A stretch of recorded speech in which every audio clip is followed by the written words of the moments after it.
नमस्कार, आप देख रहे हैं न्यूज वर्ल्ड। मैं हूं आपके साथ सानिसा। ये बुलेटिन की शुरुआत करेंगे। सबसे पहले खबर हाथियों की मौत की, जहां पर बांधवगढ़ में हाथियों की मौत का राज खुला है। 7 दिन बाद IVRI की रिपोर्ट आई है। साइक्लोपियाजोनिक एसिड से हाथियों की मौत हुई थी, ये बताया जा रहा है। हाथियों की मौत में विसरा में साइक्लोपियोजोनिक एसिड मिला है। हाथियों की मौत खराब कोदो के पौधे खाने से हुई है। एसिड की विषाक्तता की वास्तविक गणना की जा रही है।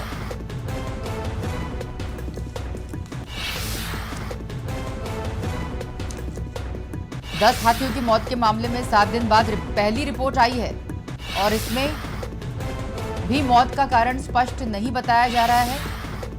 इस रिपोर्ट में लिखा है कि हाथियों ने खराब कोदो, खराब अनाज खाया, जिसकी वजह से हाथियों की मौत हुई, लेकिन अभी भी मौत का कारण स्पष्ट नहीं है।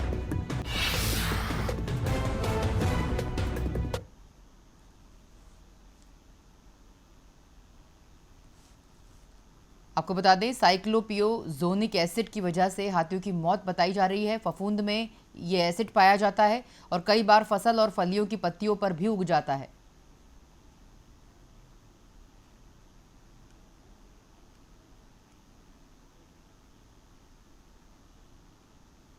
आपको बता दें, IVRI ने अपनी रिपोर्ट में घटना स्थल के आसपास के क्षेत्रों में भी ध्यान रखने की एडवाइजरी जारी की है। वन विभाग ग्रामीणों को खराब फसलों को पहचानने और उनमें मवेशियों को नहीं चराने की जानकारी देने की सिफारिश उन्होंने की है।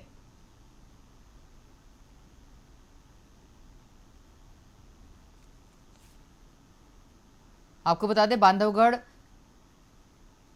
वाइल्ड लाइफ में दिल्ली की टीम भी 4 दिन से जांच में जुटी हुई है। हालांकि टीम किसी नतीजे पर अभी तक पहुंच नहीं सकी है।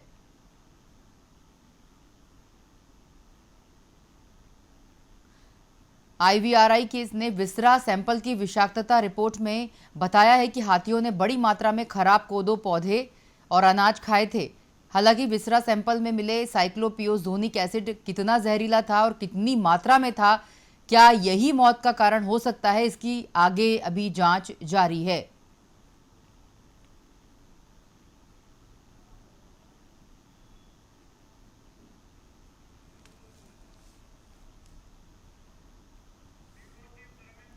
चलिए, हमारे साथ ब्यूरो चीफ धर्मेंद्र सिंह जुड़ चुके हैं, उनसे बात करेंगे। सर, जिस तरह से हाथियों के मौत के मामले में 7 दिन बाद जो पहली रिपोर्ट आई है और इसमें ये बताया जा रहा है कि साइक्लोपियोजोनिक एसिड की वजह से या जो कि खराब फलियों पत्तियों पर उगता है, फसलों पर उगता है, इस एसिड की वजह से ये जो है 10 हाथियों की मौत हुई है एसिड की विषाक्तता की गणना की वजह से।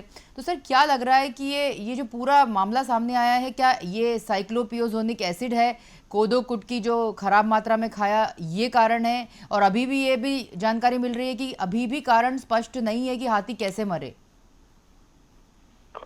देखिए, बांधवगढ़ में जो घटना हुई थी, ये 29 अक्टूबर को पहले 4 हाथियों की मौत हो गई थी। फिर बाद में ये संख्या बढ़कर 10 हो गई थी और जिसके बाद में मध्य प्रदेश सरकार के वन विभाग के द्वारा इन हाथियों की जो विसरा रिपोर्ट है उसको भेजा गया था जांच के लिए।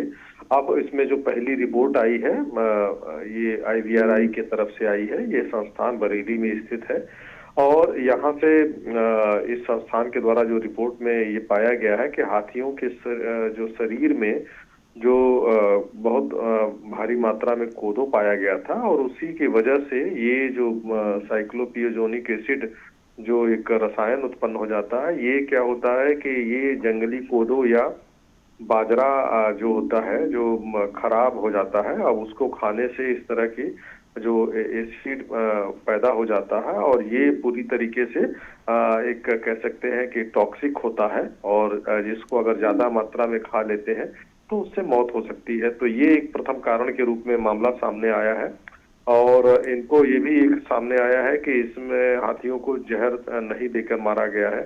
तो ये एक बड़ी बात है और कहीं न कहीं इस रिपोर्ट के आने के बाद में अब वन विभाग सक्रिय हो गया है और बांधवगढ़ के आसपास के क्षेत्र में जो बाजरा या कोदो की फसल है उसको इस तरह के से है उसको नष्ट कराया जा रहा है कि जिससे दोबारा ऐसी घटना ना हो सके।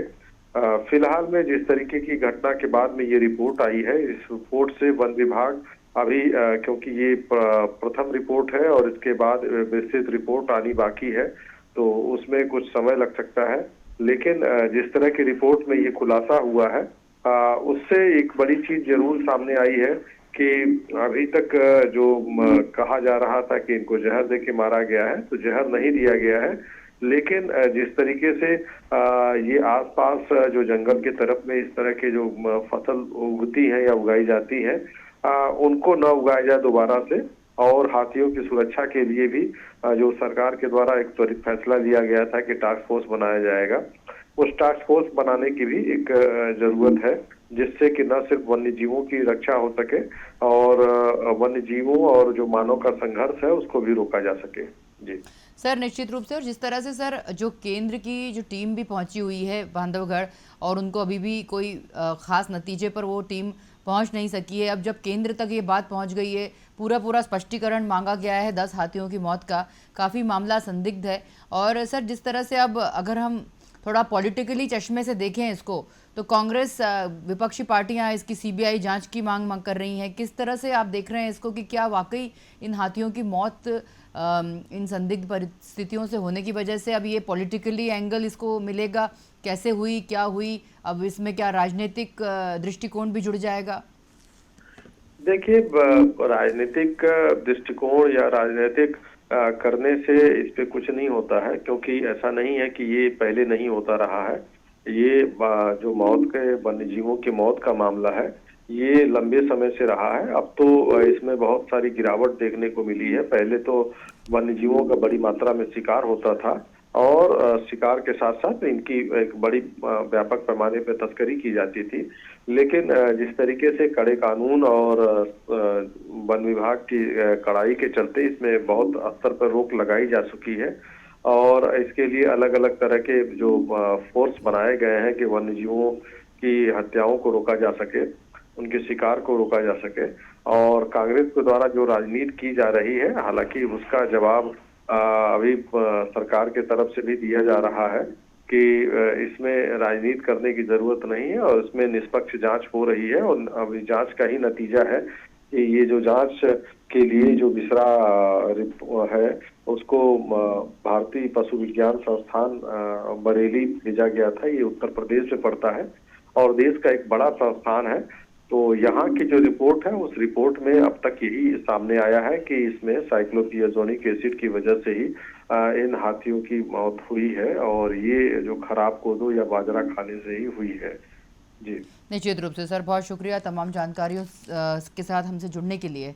बता दें कि 10 हाथियों की मौत का राज खुला है। 7 दिन बाद पहली रिपोर्ट सामने आई है, लेकिन इस रिपोर्ट में भी मौत के कारण स्पष्ट नहीं बताए गए हैं। हाथियों ने खराब कोदो खाया और साइक्लोपियाजोनिक एसिड की वजह से उनकी जान गई है। इस तरह की बातें अब सामने आ रही हैं।